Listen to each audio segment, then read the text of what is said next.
The silence of the Vance Ranch in 1887 was a physical thing.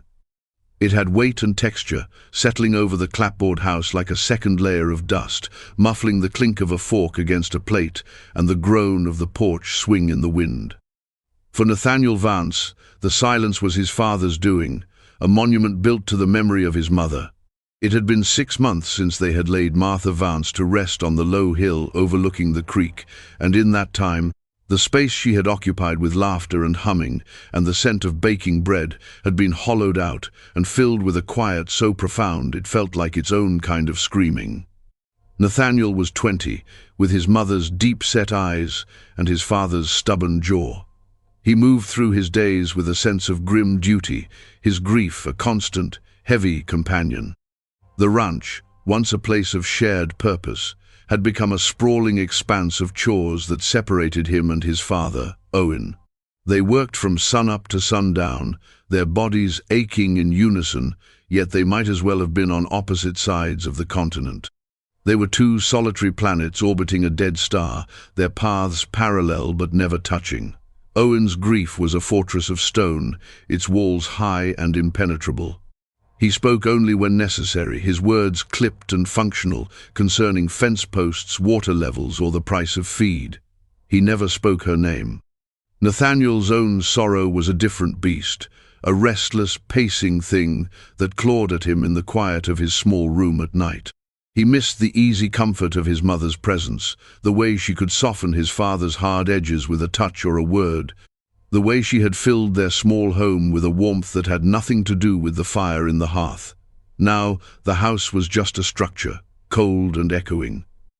The routine was their only language, the pre-dawn coffee brewed in tense silence, the long hours spent under the vast, indifferent sky, the evening meal eaten with eyes fixed on their plates. It was a life of resignation, a slow bleeding out of hope.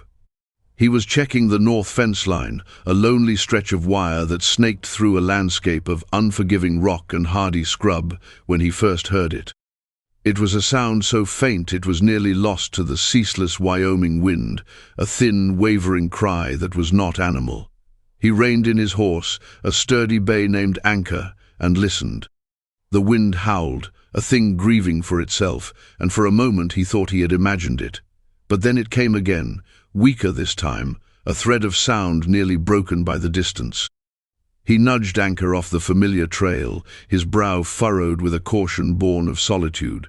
The land here was treacherous, dropping away into sudden ravines and gullies carved by millennia of spring melts. He followed the sound, his eyes scanning the broken terrain.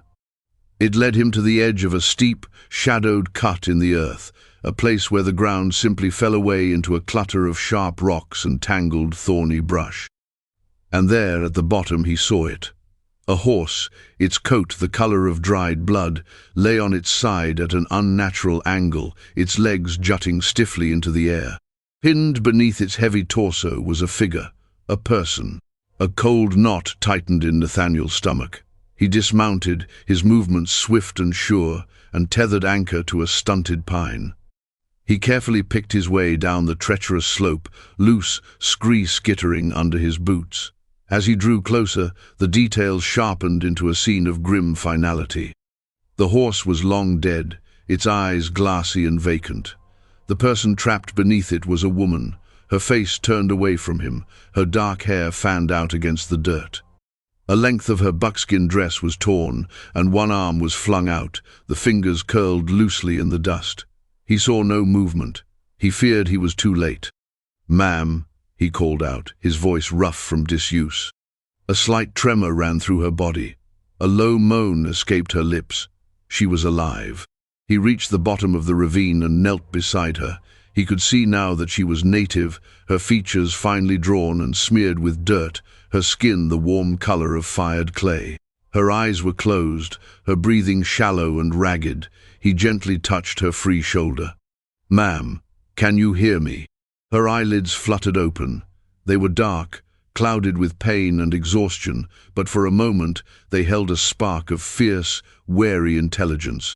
Her lips parted, but only a dry, rasping sound emerged. He saw the way she was wedged, her leg trapped beneath the crushing weight of the dead animal. Dehydration, he guessed, and injury. She could not have been here for less than a day, maybe more. The task ahead was monumental and gruesome. He had to move the horse. There was no other way. He surveyed the scene, his practical rancher's mind taking over, pushing aside the horror of the situation. He had his rope, his strength, and the leverage of the steep incline. It would have to be enough. "I'm going to get you out," he said, more to himself than to her. "Just hold on." He didn't know if she understood his words, but as he stood to retrieve his rope, her dark eyes followed him, a silent, desperate plea in their depths. The unspoken communication passed between them, a fragile bridge of shared humanity in that desolate place. He was her only hope, and she, in her silent suffering, was a sudden, terrible responsibility that had fallen on him from the empty sky. The work was brutal. Nathaniel secured his rope around the dead horse's neck, the stiff hide resisting him. He scrambled back up the incline, looped the other end around the base of the pine tree, and began the agonizing process of using his own body as a counterweight, straining to shift the immense, dead weight even a few inches. His muscles screamed in protest, sweat stinging his eyes and soaking the back of his shirt. He hauled, grunted, and swore under his breath, his boots slipping on the loose rock. The woman below watched, her face a mask of pain. Inch by agonizing inch, he moved the carcass. It was a slow, grim victory, measured in scraped knuckles and burning lungs. Finally, after what felt like an eternity, he had shifted it enough. The pressure was off her leg. He slid back down the slope, his heart pounding with exertion and a strange, nervous energy. Her leg was twisted at a bad angle, swollen and bruised, but he ran his hands over it gently and felt, to his immense relief, that the bone did not seem to be broken. Her shoulder, however, was clearly dislocated, the joint sitting high and awkward. She winced as his fingers brushed against it, a sharp hiss of breath escaping her chapped lips. "All right," he murmured, his voice softer now. "Let's get you out of this ravine." Getting her up the slope was a new ordeal. She was weak, barely able to stand, and leaned heavily against him. He half carried, half dragged her, his arm wrapped firmly around her waist, her arm draped over his shoulders. She was surprisingly light, like a bird with hollow bones, yet her resilience was palpable. She fought to place her feet, her jaw set with a determination that he found himself admiring. Every step was a shared battle against gravity and exhaustion. When they finally reached the top, they both collapsed beside Anchor, their breath coming in ragged gasps. The sun was beginning its slow descent, painting the western sky in hues of bruised purple and fiery orange. He offered her his canteen, and she drank, slowly at first, then with a thirst so profound it was painful to watch. Water trickled from the corners of her mouth, tracing clean paths through the grime on her chin. He knew he had only one choice. The nearest town, Prescott, was a full day's ride, and she would never make it. His own ranch was hours away, but it was the only shelter within reach. The thought of his father's face when he arrived with her sent a chill of apprehension through him. Owen Vance was not a man who welcomed complications. And this woman, a stranger, an Indian, was the biggest complication Nathaniel could imagine. He helped her onto Anchor's back, her body slumping forward against the horse's neck. He mounted behind her, his arms encircling her to keep her steady. As they started the slow journey home, he felt the fragile warmth of her body against his chest, a small, living ember in the vast, cooling landscape. He was riding into a confrontation he did not want, bringing a disruption to the silent, grieving order of his world. But as he looked back at the dark scar of the ravine, he knew he could not have left her there. His mother, Martha, would not have. And for the first time in a long time, Nathaniel felt he was doing something that was wholly his own, a decision made not from duty or routine, but from a simple, unadorned sliver of conscience. The lights of the ranch house were a pair of lonely yellow eyes in the deep velvet of the night when they finally arrived. Every bone in Nathaniel's body ached, and the woman, whose name he still did not know, had lapsed into a semi-conscious state, her head resting against his shoulder. As he dismounted and gently lowered her to the ground, the front door creaked open. Owen stood silhouetted in the doorway, a tall, gaunt figure whose shadow stretched long and accusingly across the dusty yard. "What have you done?" Owen's voice was low and flat, stripped of all emotion save for a weary disapproval. It was not a question so much as a judgment. "Found her in the North Ravine, pinned under her horse," Nathaniel said, his own voice tight. He supported the woman, who swayed on her feet. "She's hurt bad, Pa." Owen's gaze swept over the woman, taking in her buckskin dress, her dark hair, her exhausted, dirt-streaked face. His expression hardened, the lines around his mouth deepening. He saw not a person in need of help, but a problem, trouble, an intrusion from a world he wanted no part of. "This is our home, not a mission for strays," he said, his voice like stones grinding together.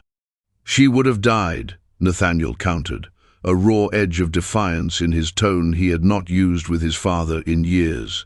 "I wasn't going to leave her." For a long moment, the two men stared at each other over the fragile body of the woman between them. It was a standoff between the rigid, fearful grief of the father and the burgeoning, uncertain compassion of the son. The silence of the house stretched to encompass them, heavy and fraught with unspoken history. Finally, with a sigh that sounded like the collapse of something old and tired, Owen stepped back from the doorway. "Bring her in," he said, the words grudging and clipped. "But any trouble she brings, it's on your head." Nathaniel carried her inside, the warmth and smell of the house wood smoke and old memory enveloping them. He laid her gently on the cot in the small spare room, a room that had not been used since his mother was alive.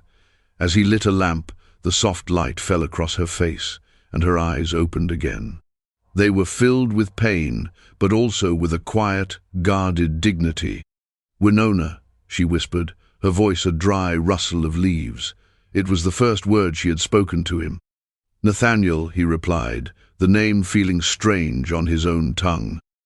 He left a glass of water by the cot and went to the main room. His father was staring into the cold fireplace, his back rigid. Neither of them spoke, but the silence in the house had changed. It was no longer empty. It was filled with the presence of a stranger, a witness to their grief, and the quiet, simmering tension of a choice that could undo them all. Just as Owen had predicted, trouble was not far behind. It arrived not on horseback, but on the wind, carried as a whisper that grew into a rumor. A prospector passing through the high country must have seen Nathaniel's tracks leading away from the ravine, must have seen the signs of a second person. In a small, isolated town like Prescott, a mystery was a spark on dry tinder. The talk started in the saloon, fueled by cheap whiskey and ingrained prejudice, an Indian woman, missing from her people, found on Vance land.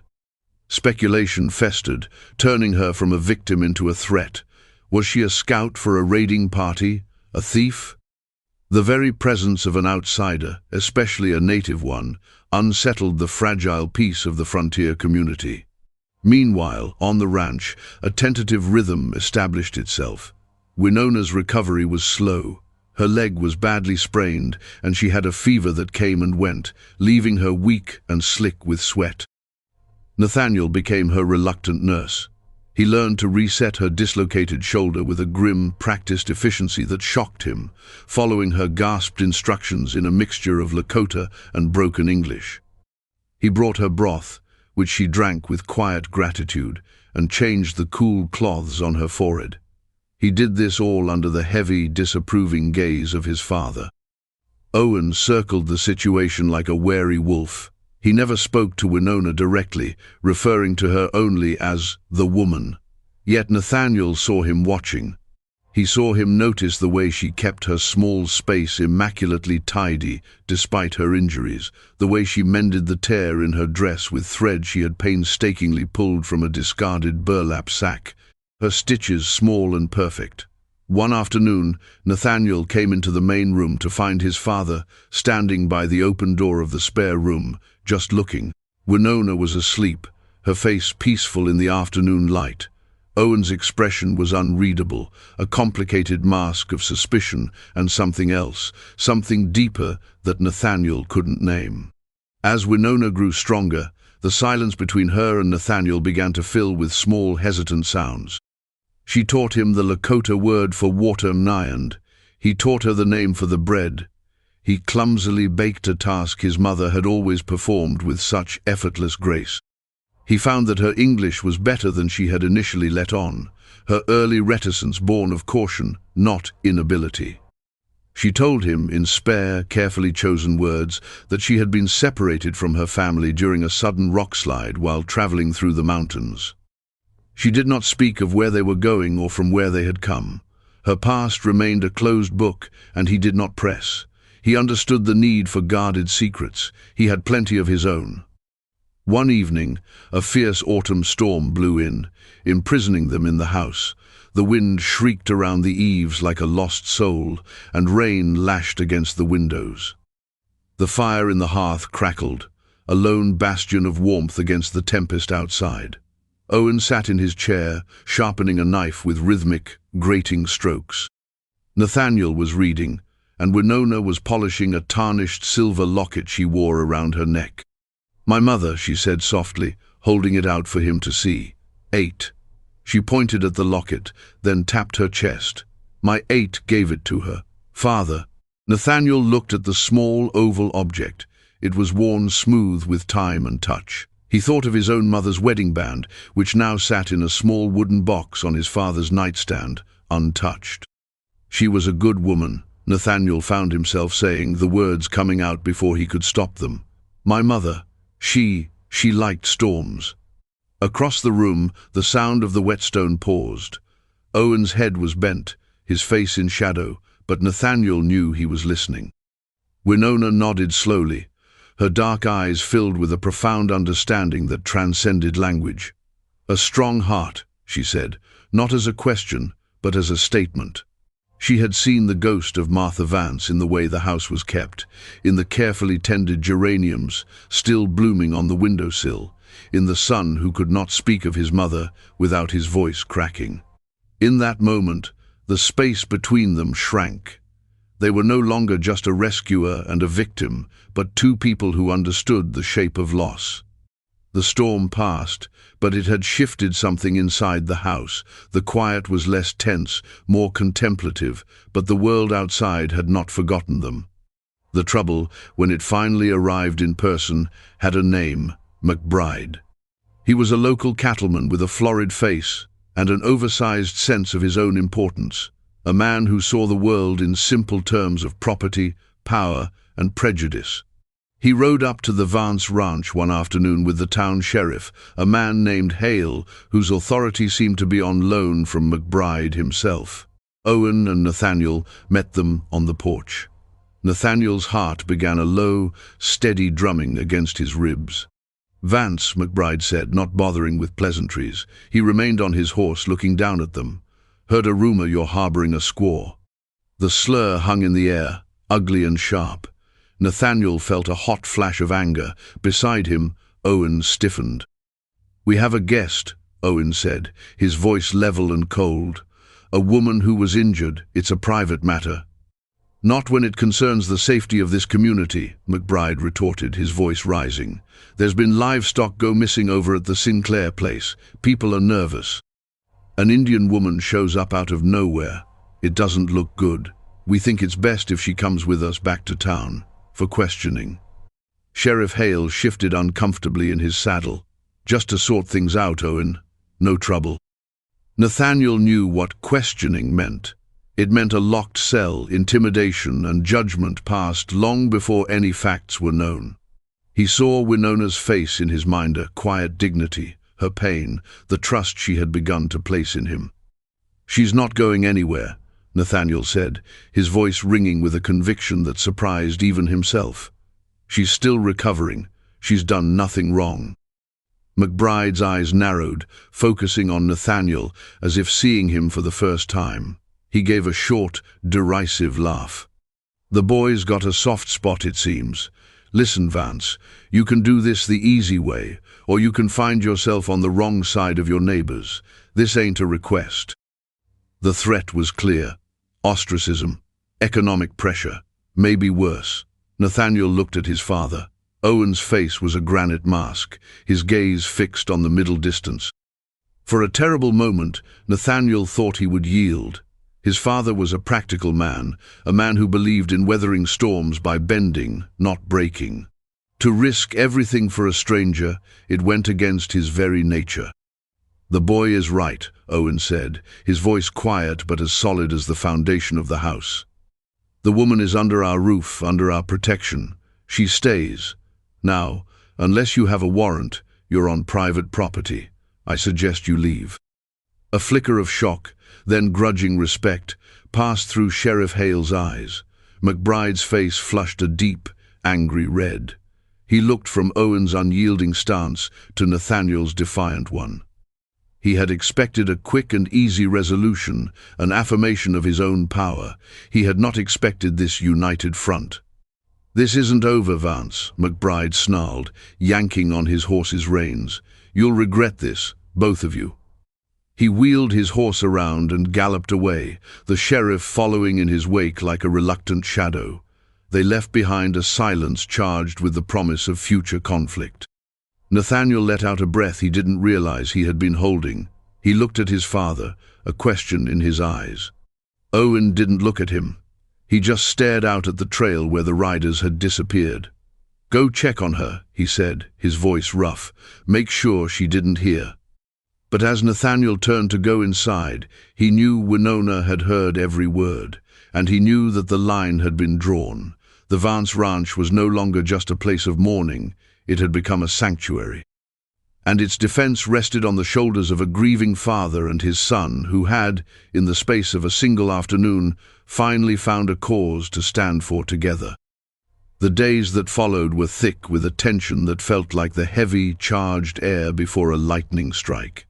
The Vances were now marked men.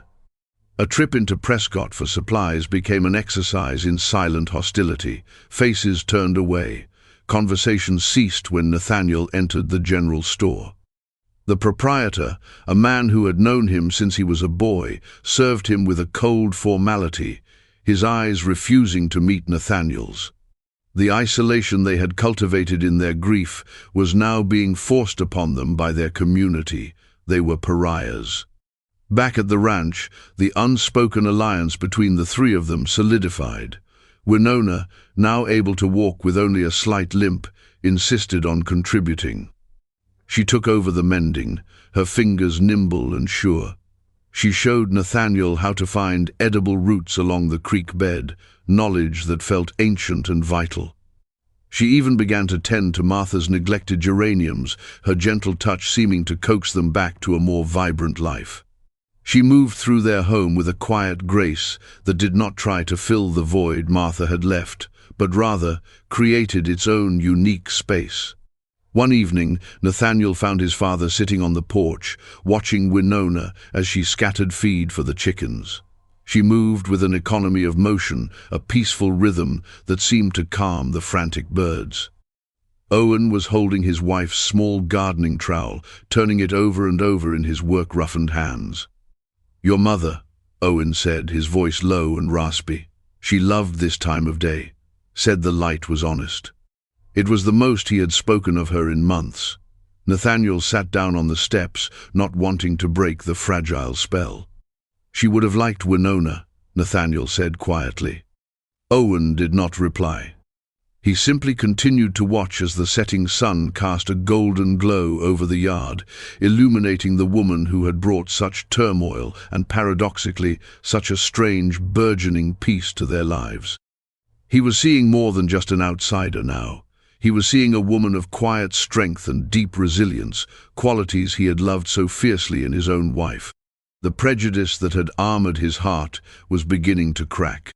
The final confrontation came without warning. It was just after dusk, a time of deep shadows and uncertain light. A dog began to bark frantically from a neighboring ranch, a sound of alarm that carried clearly on the still night air. Nathaniel felt a cold premonition. He went to the window and peered out into the gathering dark. He saw them, a small group of riders, maybe 5 or 6, cresting the low ridge to the east. They were not moving with the easy gait of travelers.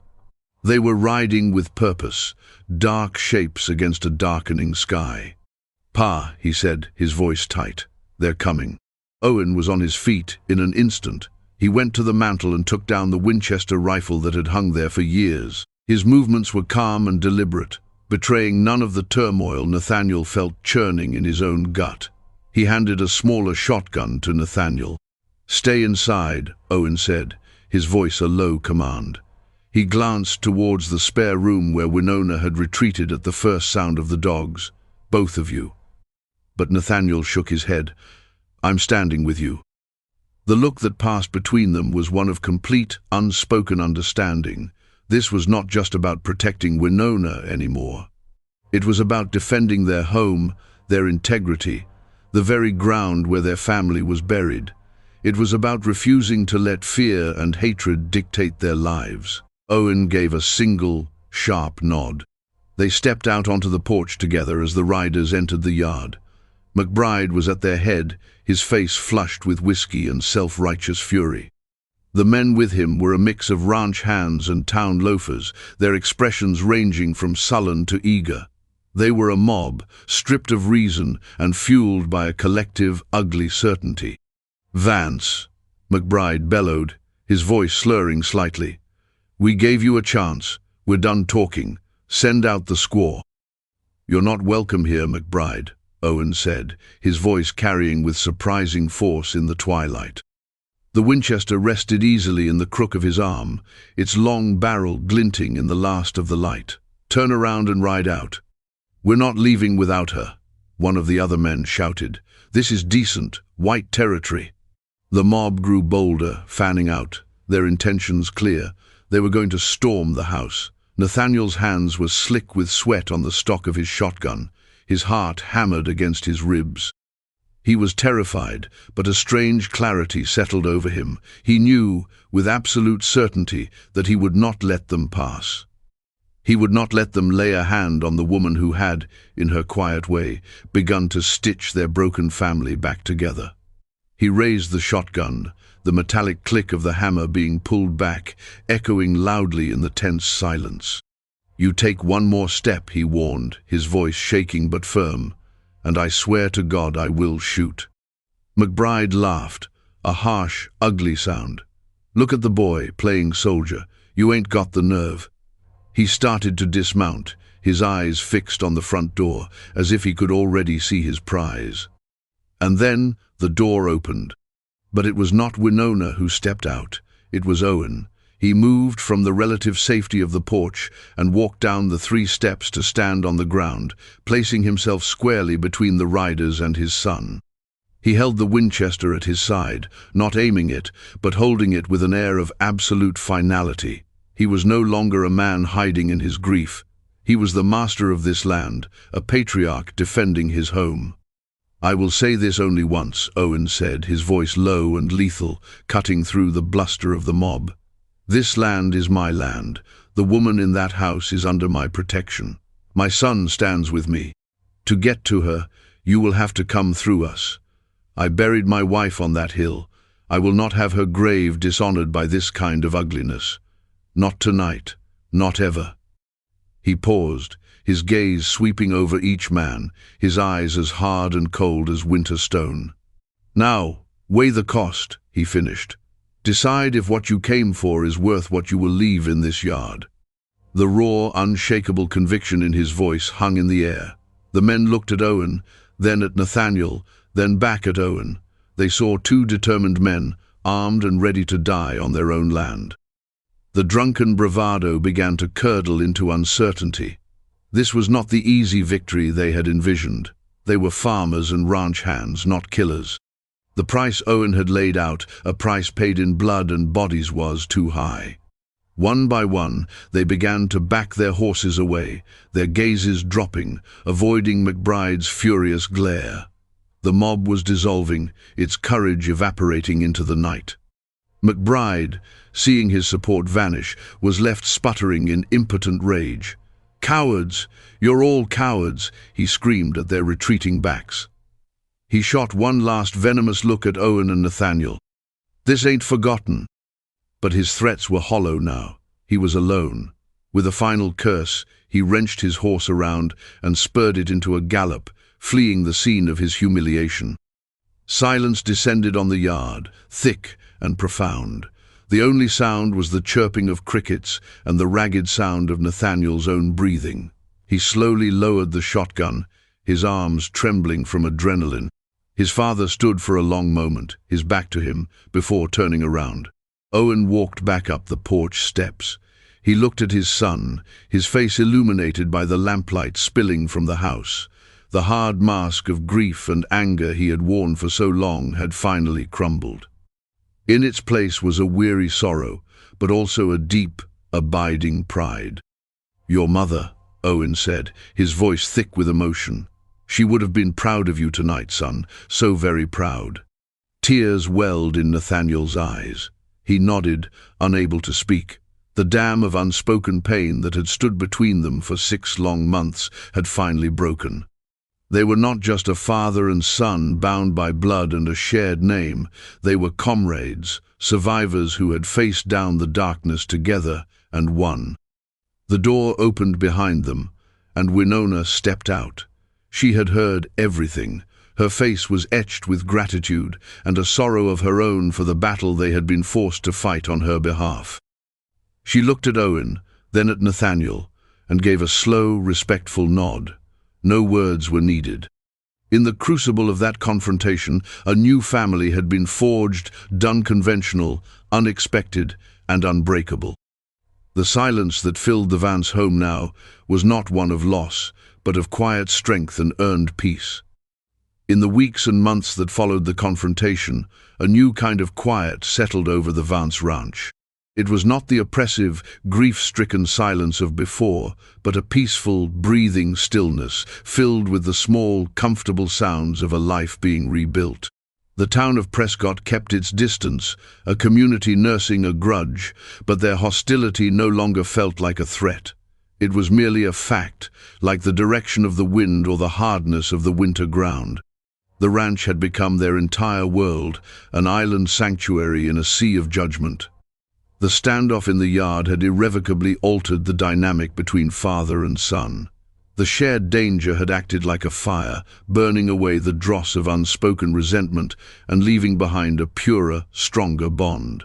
Owen began to talk again, not often, and never for long, but the words were no longer just functional. He would share a memory of Martha the time she'd insisted on planting a rosebush in the rocky soil and how she'd coaxed it into blooming through sheer will. He and Nathaniel started working together again, not just alongside each other. Repairing a collapsed section of a barn roof became a collaboration, their movements synchronized, their conversation easy and practical, punctuated by shared moments of quiet satisfaction. The chasm of their mutual grief had not vanished, but they had finally built a bridge across it. Winona became the heart of their new, quiet life. Her healing was complete, leaving behind only a faint limp that was more pronounced when she was tired, and a web of fine scars on her leg that she bore with uncomplaining dignity. She never spoke of leaving. It was an unspoken understanding that this was her home now, for as long as she chose it. She brought with her a different kind of wisdom, one that was tied to the land in a way the Vances had never understood. She showed them which plants could be used for tea to soothe a cough, how to read the clouds to predict a coming snow with startling accuracy. She and Owen developed a relationship of deep, silent respect. He would watch as she worked, her hands gentle and sure, with the chickens or in the small garden she had started. He saw in her the same resilience and inner strength that had been the bedrock of his own marriage. She, in turn, seemed to understand his enduring sorrow without needing it to be spoken, offering him a companionship that demanded nothing. Her bond with Nathaniel deepened into a tender, unspoken affection. They were two solitary souls who had found a kindred spirit in the wilderness. They would walk along the creek in the evenings, the silence between them comfortable and rich. He would tell her about his mother, about the books she used to read to him, and she would tell him stories of her people, of the stars and the seasons. Her presence was a balm to the raw wound of his loss. He had found her, a woman pinned and broken, but in saving her, he had begun the long, arduous process of saving himself. She was not a replacement for the mother he had lost, but she had become a mothering force in his life, a source of healing and gentle guidance that had nurtured both him and his father back towards the light. One crisp afternoon in late spring, nearly a year after her arrival, the three of them worked together to plant a small apple sapling on the hill, not far from Martha's grave. Owen dug the hole, his movements steady and strong. Nathaniel lowered the young tree into the earth, and Winona carefully packed the soil around its fragile roots. They worked in a seamless, practiced harmony. When they were finished, they stood back to admire their work. The sapling was a thin, hopeful whip against the vast blue sky. It was a promise of future seasons, of growth, of life continuing. Owen looked from the sapling to his wife's simple wooden cross, then at his son, and finally at the quiet woman who stood beside him. A rare, gentle smile touched his lips. "She would have liked this," he said, and this time the words held no pain, only a quiet, peaceful acceptance. Nathaniel felt Winona's hand lightly touch his arm, a simple gesture of shared understanding. He looked at the home his mother had built, the home they had almost lost, and the improbable family that now lived within it. The grief for his mother was still there, a soft ache in his heart, but it was no longer a desolate emptiness. It was a space filled with love and memory, a foundation upon which they had built something new. He had been a son lost in sorrow, but in finding a stranger in a ravine, he had found a path back to his father and back to himself. The house was no longer silent, it was quiet. And in that quiet, for the first time in a very long time, there was the unmistakable sound of hope.